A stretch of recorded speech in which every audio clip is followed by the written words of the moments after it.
Oh, group ni Jan ulit. Okay, Jan, andun ka kanina sa story. Sino mag-explain? Okay.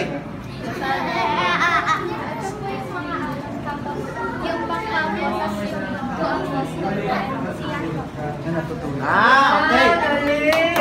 Baka, ito yung alon. Okay. Tapos siya yung natutulog doon.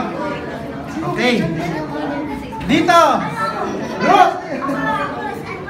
Matthew, ano na? Explain. Ako po yung ulan, tapos si Tita Princess po yung wind, tapos si Yasho na pinapakano yung dagat.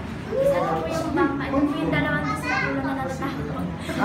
Natatakot ulit sila, parang nahihiyak sila eh. Ito po yung dagat, kasi naka-blue daw siya.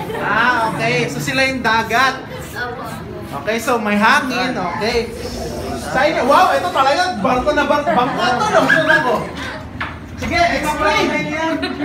Wow, very good. Nakasama dyan. Ako po yung barko, tapos ako yung nagkingla, tapos ito po yung hangin. Ha? Tapos sila ba yung shuwa, saka po. Tapos yung ano po, siphon. Kayong dalawa, ano kayo? Pader. Pader. Okay. Akala ko pati.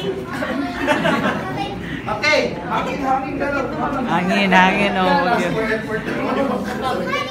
favorite part, Kaya tayo. Okay lang yan, lahat ng panalo.